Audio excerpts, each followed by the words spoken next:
There's a bit of a lag.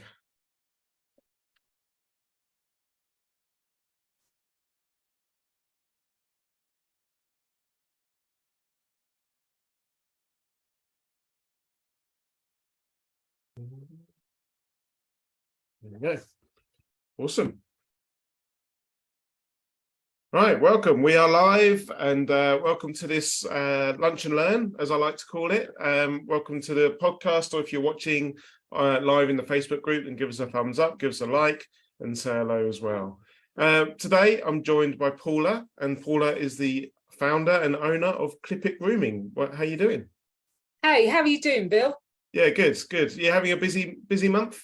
We are. It's actually proving to be really, really good. I suppose August is a time where I know groomers normally go on holiday, but also it's at the same time we're at a month point where people new are coming into the industry, so they're looking for equipment and stuff to start their college course. Yeah, so it's pretty busy for us. You're actually, I just had that thought. You're actually probably quite a good tester for the industry, because you must see the peaks and troughs as new people are entering the industry, as like new equipment's being brought. So you're probably quite a good person to speak to when you're looking at opening a dog grooming school or something like that.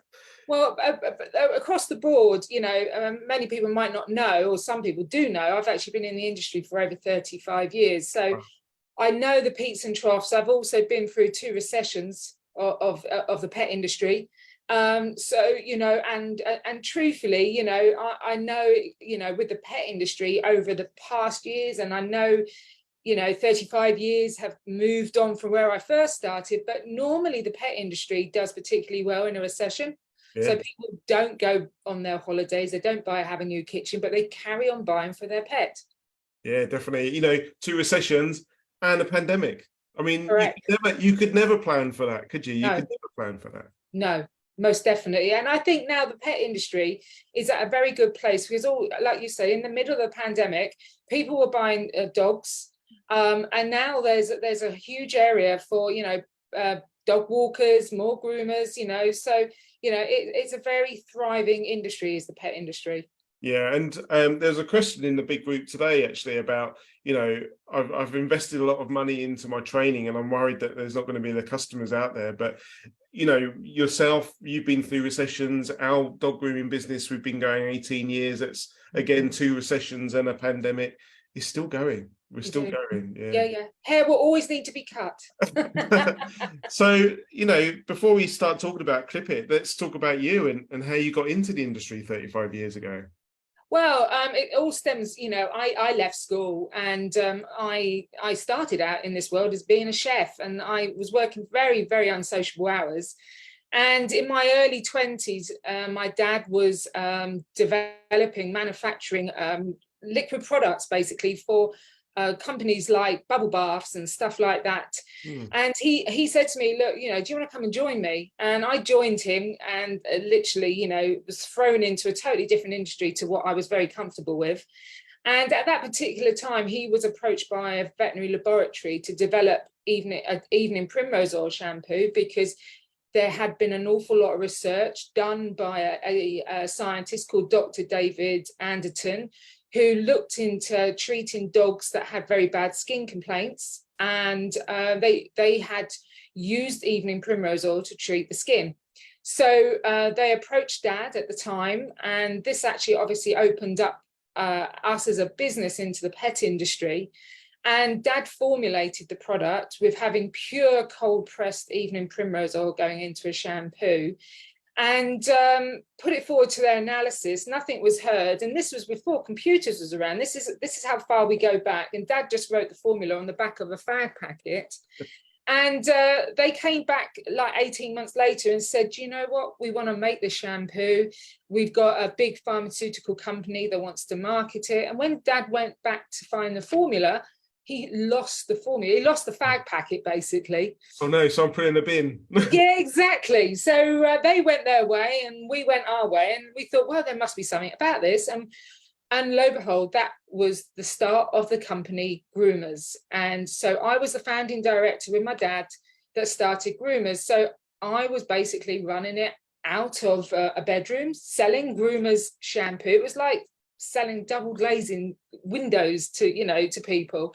Very hard, but the induction, I got through the induction, and literally, I went on to grow the company Groomers, and I came out that in 2015, played around with a service sharpening business that I had, and then Clippit Grooming came around, and it all came around from me developing the Clippit suit for people to wear, whether they're clipping horses or dogs, and the rest is history, as they say, Bill.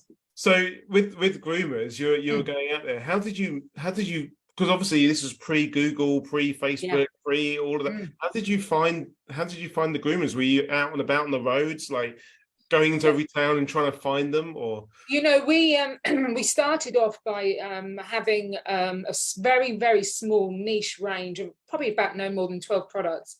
And we would go and do every open show, we would do every champ show, we would go to crafts, talking to, breeders and exhibitors. We didn't even have a stand there, actually. And I think it wasn't until like the mid-90s that we decided to take the leap. And I've still got the photos today of our first trade stand at crafts. And we really believe, and I still believe today, if you can get breeders and exhibitors trying your products, they are really like the sales bed of your product, because they love your product. They'll tell all those new puppy owners, this is the product that you got to use. And from that, it evolves into like groomers, professional dog groomers want to use really good shampoo. And, but going back, I can remember when, dog groomers used to go to the local hairdressing supplies and buy cheap, nasty shampoo, and used to strip their hands. And so the industry's come a long, long way from, those days, I have to say, I suppose we've got to give the industry a bit of credit, as pet groomers love to get out and about. They love to go to the trade shows, and I've always been impressed when I've gone and had a stand at like Groom Fest and all the different trade shows, and also the grooming competitions. There's always a good turnout, isn't there? They love to get amongst it and go to these things. Well, you say that, Bill. I truthfully believe that the industry could do a whole lot better. We have a whole 12 months of dog grooming shows. I've never known so many dog grooming events. I've never known it. And the thing is, dog groomers need to continue developing themselves. And, and when I speak to students, I give them one piece of advice: go to dog shows, don't go to crafts, go to grooming events. Even if you come back with one little golden nugget of how, you can see a groomer in the ring, she may well be, using a technique on a pair of scissors, that you think, oh my God, that's my golden nugget. And it's worth getting in the car on a Sunday and going to these shows and supporting the industry. Yeah, awesome. And I was just reflecting then, what would my business look like if it was like 30 years ago, 20 years ago? I'd have to be getting out there, out and about. I wouldn't have the Facebook groups and stuff. I'd have to go and knock on groomers' doors and say, like, how's your business going? It'd be completely and this is before the internet, because more than anything else, the only way we could get our information out was creating a catalogue.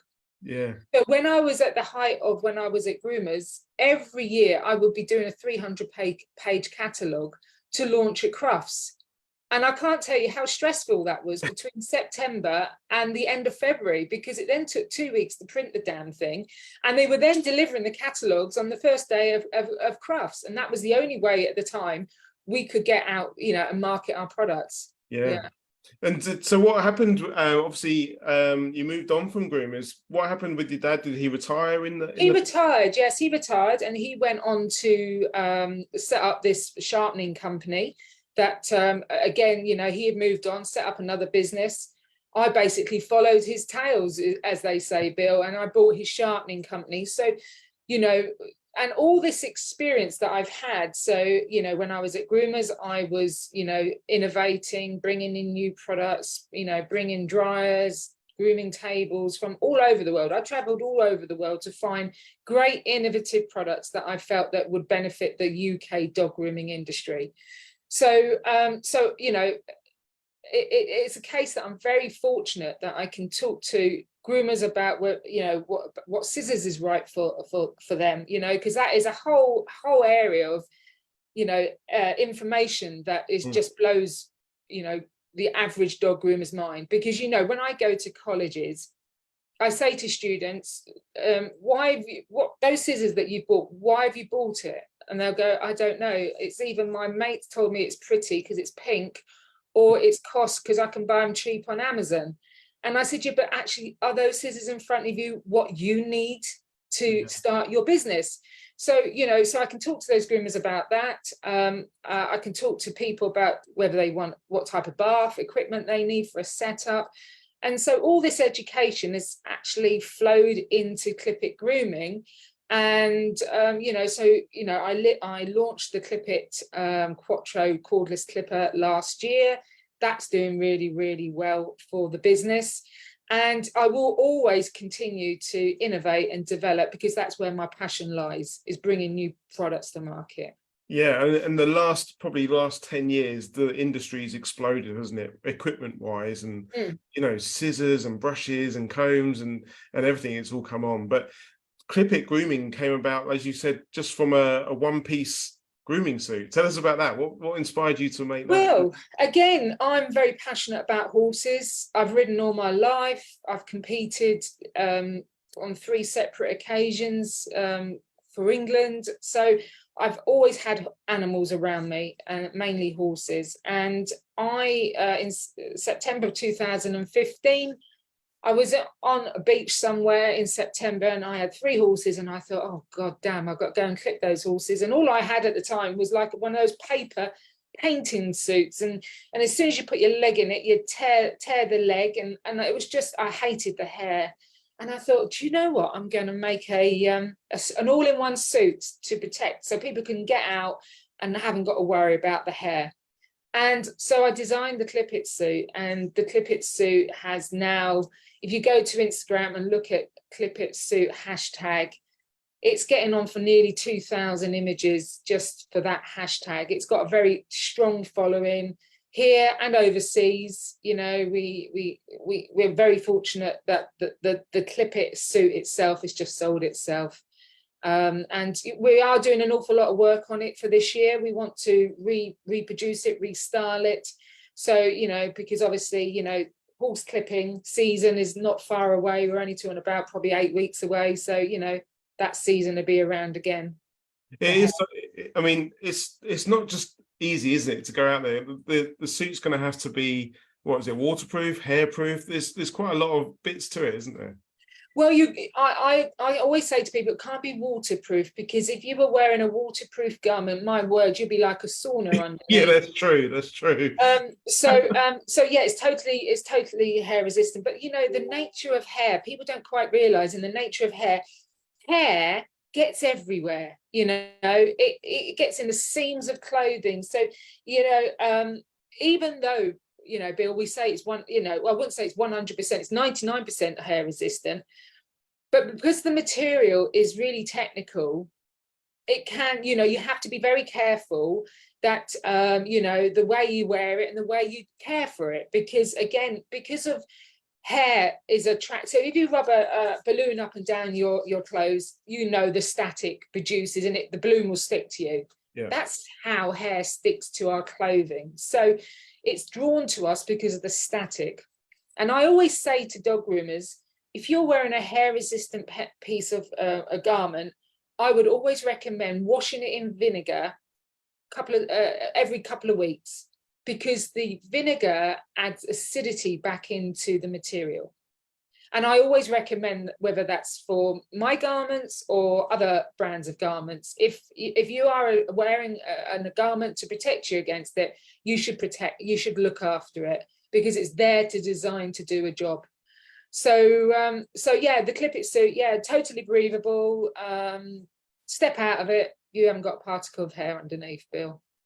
And it protects those parts. Obviously, I live with a pet groomer, so I know where those hair splinters can get to. Oh, nightmare, aren't they? I know. Yeah. And also it gets in your washing machine. So even if you don't do any clipping, I expect, you know, your wife's put washing in the machine, and then all of a sudden your t-shirt's got hair on it, you know. Well, plus the 5 dogs as well and the Yeah, cat. So. yeah, it's a nightmare. Yeah. So like anything, like with innovation, with new products, you thought of a problem, I've got a problem, and you've gone out there and you solved it. And that's like the baseline for any kind of business that we do. Pet grooming is exactly the same. People have got a problem, they need their pet to have a haircut, and we go out and solve that problem. So it's fantastic, isn't it? Yeah. Yeah, and it obviously comes to things like laying on the beach and think, oh shit, I've got to clip my horses. I'm going to sort this out. Yeah. Yeah, and you know, we've sold thousands and thousands of suits over the years, and you know, we've seen some great testimonials, and you know, it's, you know, even like Alan Davies, who is the groom for the very well-known Allegro dancing horse that represented us, the UK, in 2012 at the London Olympics, ridden by oh my God, my brain's gone. Anyhow, he uses the suit, and he uses the suit and endorses it. And so when you get big names like that using it, yeah, it's very humbling, Bill, very humbling to have a product out there being used and endorsed. Yeah. And is it who you know, like when it comes to manufacture, do you go out and speak to many people, or you've probably got your trusted manufacturers when it comes to things like this now? Well, you know, I get approached every week by different manufacturers all over the world. And I spent a long time in China visiting factories. I know exactly how the manufacturing process works in China. You have to be very careful, you know, because again, like when I launched the Clippit Quattro last year, you know, you're putting your brand out there for criticism. And no one wants criticism over their products. Don't get me wrong, constructive criticism is good, because you know, you can just keep evolving, and the product can, you know, get better. And obviously at the end of the day, you know, I don't want to duck away, but I always like to try and find a solution to people's issues. It may not come overnight, but you know, we know some of the issues, and we're always working to improve it all the time. Yeah, and this could be like years worth of development, can't it? It's like you said, it's not an overnight process. If you're changing or starting from scratch, this is like years of work. It is, and truthfully, you know, I've got a new product, a new business in the pipeline, which is absolutely amazing, and it's totally nothing like grooming equipment or anything. It's still to do with pets, it's still to do with grooming, and we're at a process, and it's been developed by a chemist, and I've been working very closely with him. He's in Hampshire, and we're working on this product that works with natural products, but it also it kills viruses. It's a real biosecurity product line, and we've been able to put it into a shampoo, a spray, disinfectant for like hydro baths, you know, and it's anti-rust. So because when you look at it, it looks like water, and it is a mind-boggling product that I'm very proud that I've been associated with it. And that hopefully will be launched by October. So is this again something that you thought of, or were you approached by a chemist to say?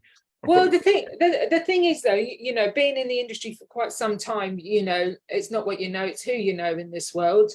And I think it was through a common friend, and obviously the networking that, you know, you do. And obviously they came to me knowing, you know, hopefully I can bring something, I can launch this into the pet industry. You know, it's going to be available in wipes. And, you know, we've had it under test now for a long, long time. And some of the results that we've seen, you know, like we've had it being tested on horses that suffer with mud fever, and the results like a 90% improvement within 3 days. You know, some horses can struggle with this for months, years. And it really is mind-boggling. And so yeah, that's being launched in the autumn of this year. So yeah, I have to keep an eye out for that. So yeah. what was it like opening up Clippit Grooming? Obviously, you had the experience from groomers and the sharpening. Did you spend like a long time finding all the products that you wanted to sell and researching like what you wanted to put onto your website and what you wanted to offer? Again, for me, Bill, you know, it's the products that have always got to sit there in the quality range. I've always been told you got to be Waitrose, not Woolies. Well, yeah, Woolies no longer exists. Woolies is no Tells you longer everything, doesn't it? Poor Wilco, that might not be much longer either. But you know, I always want to make sure that, you know, the products that I develop and put my name to are of an excellent quality. Truthfully, I like the word game changing, and it's used quite often with my products.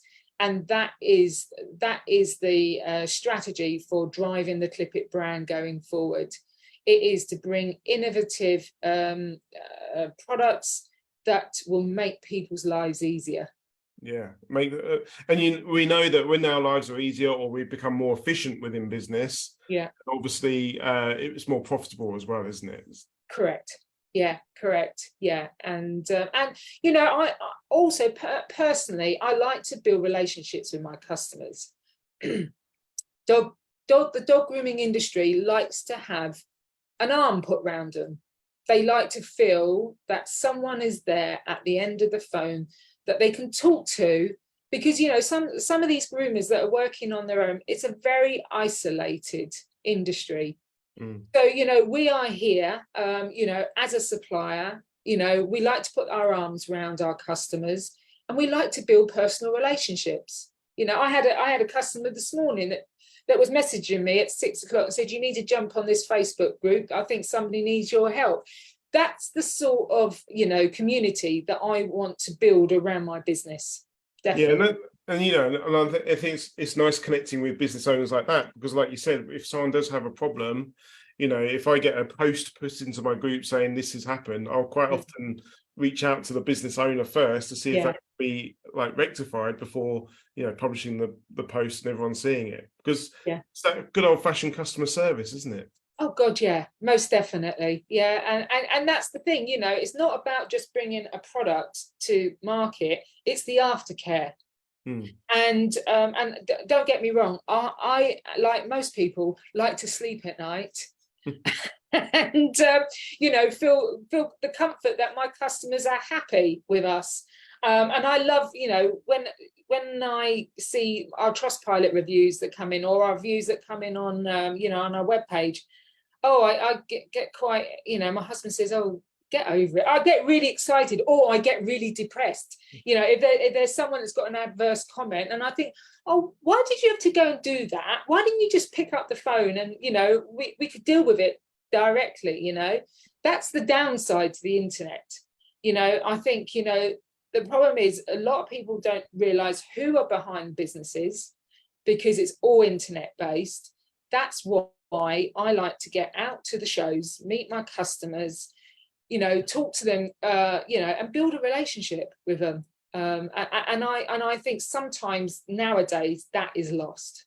Yeah, I suppose that's our role as business owners, isn't there? And it's the same for pet groomers that are business owners. Is you've got to get out there and you've got to show your clients and your customers who you are. And people buy from people. So if you've got a very strong brand and a very strong personality, and you're out there helping and caring for your customers, they're going to come back over and over again. Yeah, I believe, and I think that's the way forward, Bill. Really, and that goes back down to the personal you know, the personal service, really. Yeah, for sure. So what products do you stock? I had a look at your website, but maybe if someone hasn't come across Clippit Grooming yet, what items? What do you stock? We go. A majority of the products are own branded. So it's you know, a majority, I would say, is all Clippit products. So, you know, even like the scissors and stuff like that, they have all been developed, like I said to you, off my experience and knowledge. Outside of that, we can supply everything that, you know, a groomer would need to set up. So we do the student starter kit that, is a great kit that's got our clipper in it, our blades, attachment combs, scissor set, everything, and it comes in a lovely bag. And you need to jump on and get your student discount, and when you get your student discount, that goes from about $679 down to about $550 delivered to your door. So that's a great starter kit. Then, if you want grooming equipment, and that can range from blasters, dryers, grooming tables, baths, you name it, that package is there as well. But recently we have also set up our business club. Now, if you're a dog groomer, why should, as a dog groomer, buying as a business, have to buy the same prices that you would do as Mrs. Smith that has her dog groomed in your salon? So we've now set up a business club. And if you are a legitimate dog grooming business, obviously you have to fill out an application, and obviously we do our checks. You can actually buy from Clippit at wholesale. And the criteria is you have to place 3 orders within 6 months over a certain value. And Helen, that works for me, she deals with all the students, she deals with all the business club owners. And, that's a great way for dog groomers to save on on general prices of dog grooming equipment. Yeah. So if someone is a student, you said about claiming their student discount, do they have to, do they have to have a student card, or how would they go about? So they can go onto our webpage at clippit-grooming.com. There's in the contact section, it is on a drop down, there's a student page. Click on that. They fill out a online form, and basically the details are what college are you training at, what level are you training at, and when did you start and when are you going to finish. We will then obviously give that student a discount code. So all the time that they're training, they can go on and get preferential prices, and it's roughly about 10 to 15%. Obviously, some products are better than others. But not only do we give them preferential prices, we actually give them extra free education. So every couple of weeks, we will drop in like crib sheets, like how to tension your clipper blades, how to oil your clipper blades, what scissors to look for, all that extra information that they're getting from us. Let's say it's a great program for groomers, new groomers to join and get to understand what we can offer them as a business, really, Bill.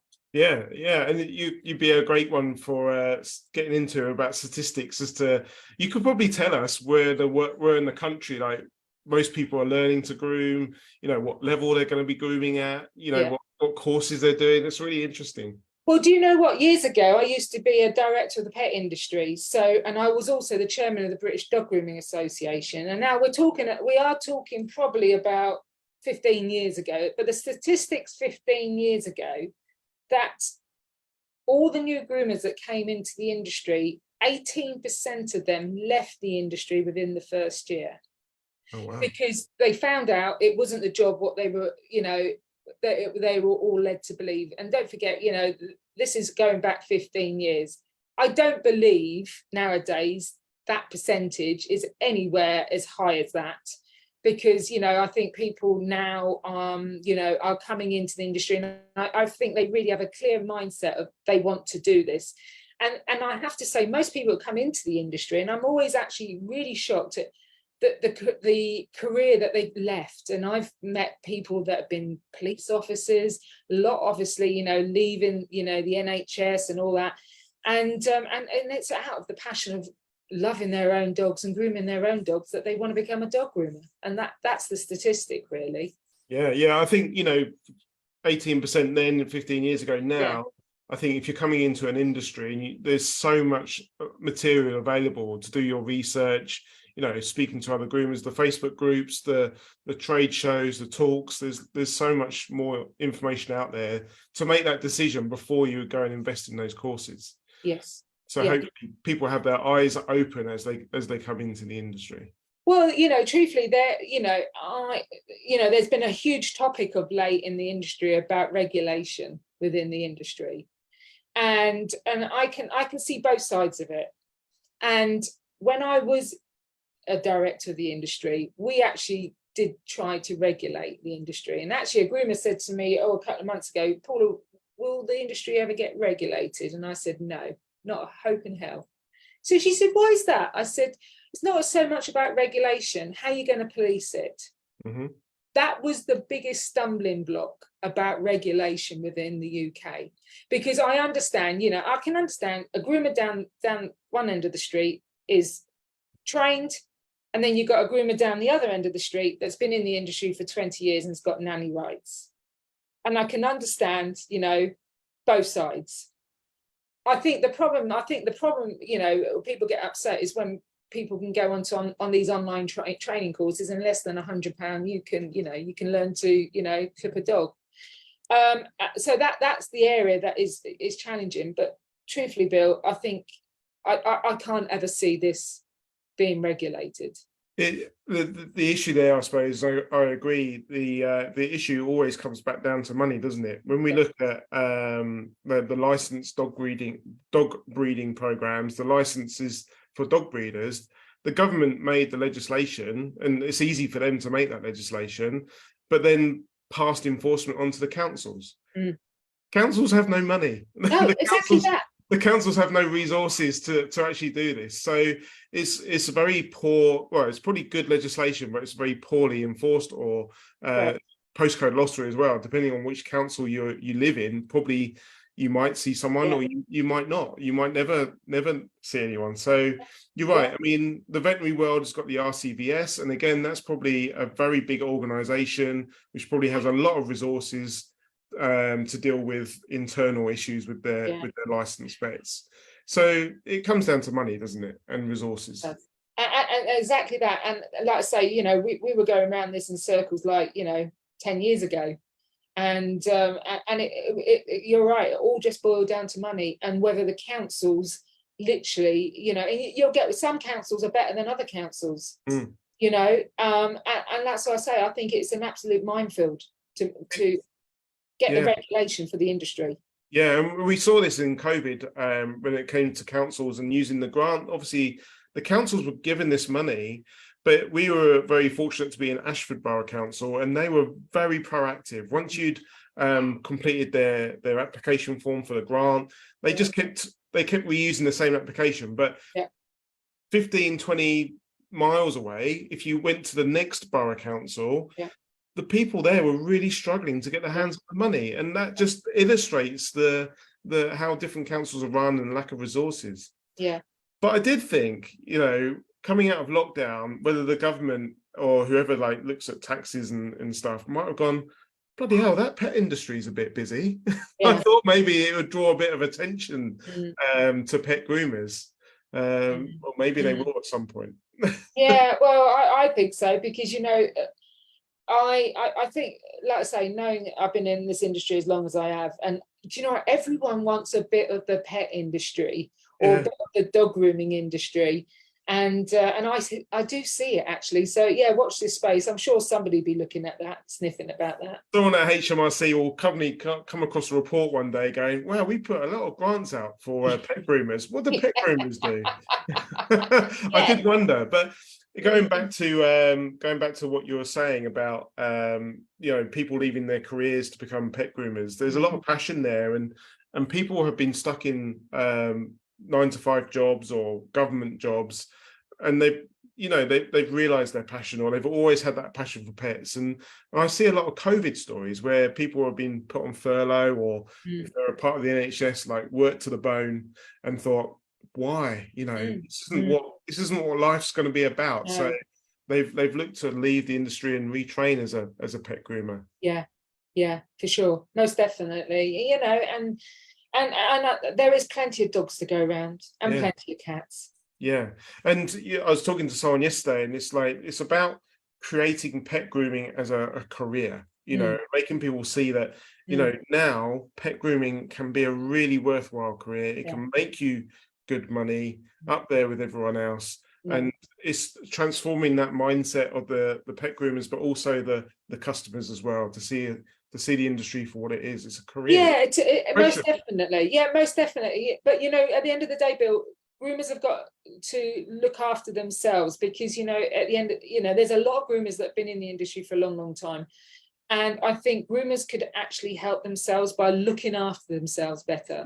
Definitely. You know, there's, you know, there's a lot of groomers that suffer with carpal tunnel. There's, you know, backaches. There's, you know, lifting dogs day in, day out, besides the fact that you could get bitten, and it goes on and on and on.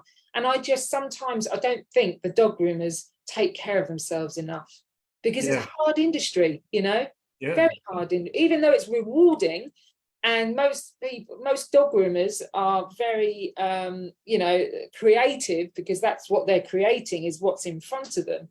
But they don't actually take time for themselves either. That's it. And, you know, it comes back down to the sort of money mindset and, you know, grabbing every customer that you possibly can, and overworking yourself at the very beginning of your career. And that's where I suppose I'm trying to educate groomers as to, you know, pricing and worth and stuff like that, to make sure that they go out there and able to say no to people and charge a higher price, so they don't have to do so much. Correct. But what's also lovely about this podcast and having people like yourself on and other groomers is it demonstrates how diverse the grooming industry as well is. And you don't have to just do dog grooming all your life. There's diversity there, isn't there? Like going into products, going into showing, going into shows, going into cat grooming and all sorts of stuff like that. Well, you know, when Mrs. Smith brings her Shih Tzu to you, she's buying your service. She's buying your education. And this is what I've always said to groomers beforehand. You know, outside of that dog going to the vet, you are the only other person that knows what is going on that dog's skin, in that coat, you know, and still today we see it every day of the week. Some of the customers that bring their dogs in and they're matted, they're felted, you know, and I've often said, you know, sometimes I really think that the UK is not a nation of animal lovers, we're a nation of animal keepers. But those people are coming to you for a service, and now if they come for you for a service, that, you know, at the end of the day, you need to sell yourself better. You need to sell yourself, and like what you said, Bill, you know, don't sell yourself cheap. Because, you know, you've been to college, you've trained, you know, and you stand on your legs 8 hours a day. You might be doing 4 to 5 dogs a day. You go home absolutely knackered, just like the next groomer. That customer has to pay for it. No, that's it. And I suppose some of the times, and there is a podcast in this, I'm sure, alive, like, it's not their fault, it's ours. And quite often it's our fault for not explaining or telling or showing people how hard a job grooming actually is. You know, not the customer quite often will drop the dog off in the reception or at the door, and then a few hours later out comes a lovely looking, great smelling, happy dog, but they don't know the time and the effort and the, you know, what you've been through in those couple of hours with that dog. Exactly that. So yeah, don't be afraid to sell your worth. People will always want quality. That's it. Definitely. And hence why it goes back to the comment we said earlier about the recession. I'm not going to pin that on the wall and say it's recession proof, but you could definitely service industry will definitely get through recessions quite well. Yeah, most definitely, for sure. Yeah, for sure. So what's your do you know what your best-selling product is on your website? Yeah, our Clippit Quattro clipper. So that's only just come out, isn't it? Well, that came out over just over a year ago. So it had its birthday about 3 weeks ago. Yeah, it's doing extremely well, that clipper for us. And you know, and it is different to other clippers out there, because again, going back to looking after yourself, you know, most clippers weigh about 500 or 600 grams, and you know, you're hanging, you've got like a brick in your hand, so that gives you pain in your shoulder and your elbow. So this little machine, I've just seen if I've got one here, I don't think I have, but this little machine weighs only 250 grams. And most people, when they look at it, they go, oh, it's a trimmer. I go, no, it's not a trimmer, it's a clipper. And it runs at 8,000 strokes a minute. So on a normal clipper that would run that, having a stainless steel blade on, it would heat up very, very quickly. Because what groomers, obviously, you know, well, I'm slowly educating people that when a blade runs fast like that, you know, without oil, metal expands and it heats up, the blade gets tight, and that's when it stops cutting properly. So the blades that come with the clipper, the Clippit Quattro, are titanium. So titanium is a complete steel, unlike stainless steel that's made up of two different alloys. And so it stays cool. So again, going back to the students that are not educated to oil their blades every 5 to 10 minutes, that blade will stay cool. So I don't advocate not oiling. Obviously, I do advocate oiling every 5 to 10 minutes. But what I'm trying to say is, Bill, even if you forget to oil your clipper, it stays cool.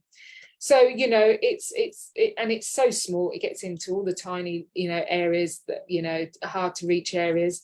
So it's got a lot of attributes, positive ticks in the box for groomers to move over to this clipper. But truthfully, I do actually say it's more like a finishing clipper. So all the blades are F blades. So they range from a 40 right up to a 3F. You don't get any skip tooth in this clipper because it's truly a finishing clipper. So normally I would say to a groomer, use your your Andis or your Heinegger, or whatever it is, to take off the rough cut, and use the Quattro clipper for the ultimate finishing. And some of the finishes I've seen is actually quite amazing with this little clipper, and it's a revolutionary clipper.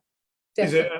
Is it cordless or Yeah, it's cordless. So the another unique feature is 3-hour charge will give you solid 6-hour runtime, and I've been told by groomers they can do at least 7 big dogs before that needs charging. And that on the handpiece, there's a unique feature. It tells you when it needs charging, and you only charge it when it gets to 20%, because what the industry is known for with a cordless clipper, clip off the dog, finish the dog, stick the clipper back in the charging unit. That's the worst thing that you can do. And I try to educate groomers to say, don't do that. You only charge it when it shows you at 20%, then you charge it. And then if it happens that you're halfway through a dog and you do run out of charge, the cable that charges that goes into the charging hub can go into the base of the clipper, and you can use it as a corded. Awesome. I've had that with a new groomer who messaged me going, "Oh, my clippers have run out of charge halfway through," and she's desperately trying to find someone that could lend us some clippers to finish the job off. But obviously, again, you've seen that problem and made adjustments for it. Yeah, and also, again, you see, Bill, the other unique feature about this clipper is obviously me having a sharpening company, so I know exactly about clipper blades. But you know, the average blade will need depending on how many dogs they're doing a day, average 4 to 5 dogs. So you know, your blades will need to be sent away every 3 months, let's say. With my blades, what you do is you buy yourself a brand new top cutter, which is about the same price as what you would pay to have it sharpened. I mail it to you, and you literally take out the old top cutter, you slide the new top cutter in it, and off you go again. And that one little top cutter will either fit the 40 or it'll fit a 3F.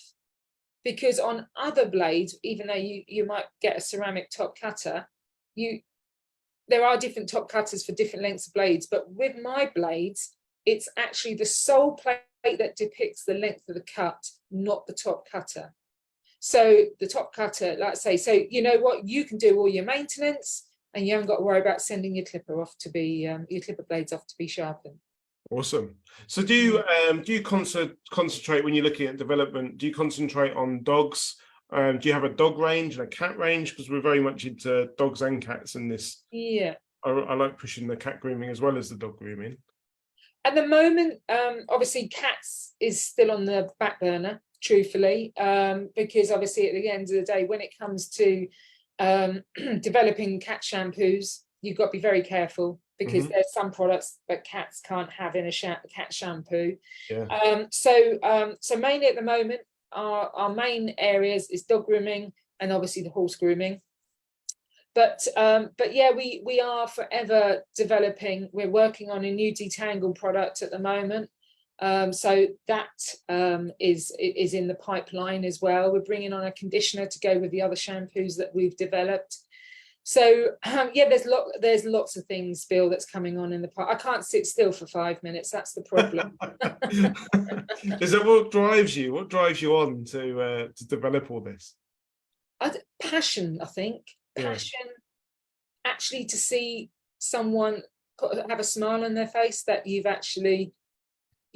created something for somebody that has made their life easier. Yeah, and that's what it's about. And that's what you need, isn't it? It's that core pillar of passion around what you're doing. And that's, I read a book the other day, and it's like, passion is propellant. That's very true. You can see it in yourself, can't you? You light up when you're talking about your products and the industry.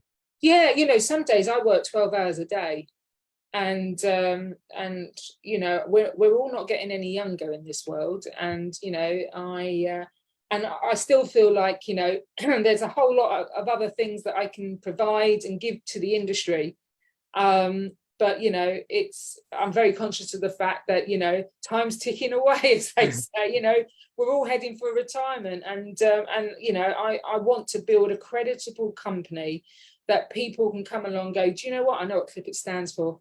I'm going to go and buy Clippit over other brands, and that's where I'm driving it to, Bill, really. I don't know if I could ever see you retiring. Probably not. Having just met you. Probably not. No. You'll always be like, "What are you doing? Have you spoken to this person? Yeah. Are you following up with that? What email?" Well, we've also, Clippit has also become an accredited IPET network training provider. So again, we're talking to the industry now about the shampoo and skincare course.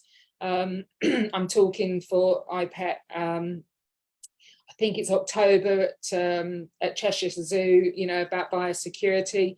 So I'm very fortunate, Bill, that there's a lot of subjects that I can talk effectively on from obviously 35 years that it's given me. Yeah, and it's companies like Clippit and yourselves that do help to push the industry forward as well, isn't it? Bringing these new products and new services into the industry helps the industry as a whole to move forwards. Correct, and it has to, and it has changed over the years, and it has changed to be in a much better position. But I think it can move again forward, most definitely. And do you obviously you're a UK-based company, but do you supply internationally? Yeah, we supply to the US. It's all individuals. We are actually in the process at the moment of looking for a distributor in the US, because we do ship to the US and Canada quite a lot, primarily for the Clippit suit. So yeah, we are actually looking to widen our territories. I'd like to at some point believe that Clippit could be a world brand for grooming.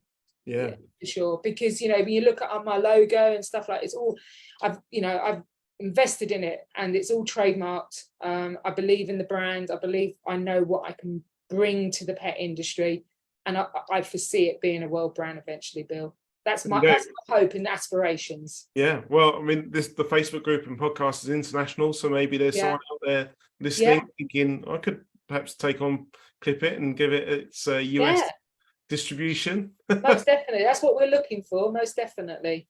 Yeah.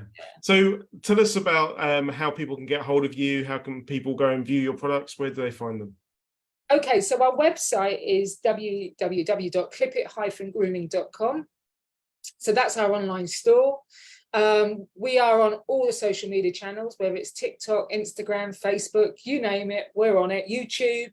We're building our YouTube channels. We've got 2 great ambassadors. We've got Sue Oliver at Sue Oliver Grooming School, and also we've got Joseph from Scissor Hounds down in Worthing.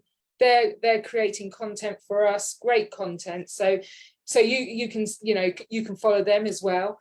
So you can go to all the social media channels. We're always at the end of either a messenger box or our online chat box. So yeah, we're very easy to get hold of, Bill. Awesome. And what shows will you be doing in the next couple of on Sunday, I'll be at Premier Groom. In fact, I'm giving the scissor and clipper workshop, so people can come and understand all about how equipment works, what scissors to buy, What do you do when a blade doesn't work, you know, when you've got it out of the brand new packet? So we'll be there this Sunday with our trade stand.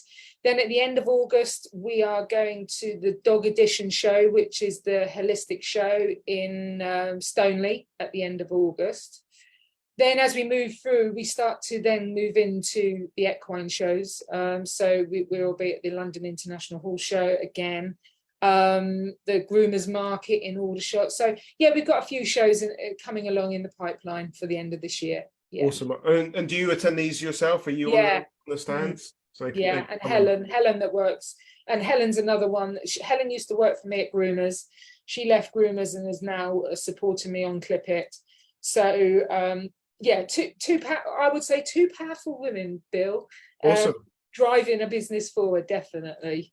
And this is what I love is getting the face behind the companies out, you know, so people get to know you, they can see who you are. So when they come to these trade shows and say, oh, hi, you know, I know what you do, I know where you come from. So yeah, for sure. No, for sure. And you know what, hats off to you, Bill, for, you know, helping and driving the industry forward and supporting, because, you know, it takes people like us to put our arms around the industry to support it.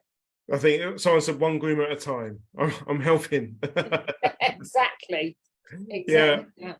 Awesome. Well, we'll catch up at probably Groomfest, I think, is the next one. Oh, yeah, and Groomfest. Yeah, we'll be at Groomfest. Yeah. And then Groomers Market. Yeah. So I'll make sure I catch up with you then as well. So okay, Bill. But yeah, thank you. Thank you for coming along and educating us about Clippit grooming. So no, thank you. I appreciate the time. I'll put all your websites and everything into the comments as well. Okay. Thanks, Bill. Take care. Have a good Wednesday. Bye-bye. Bye-bye.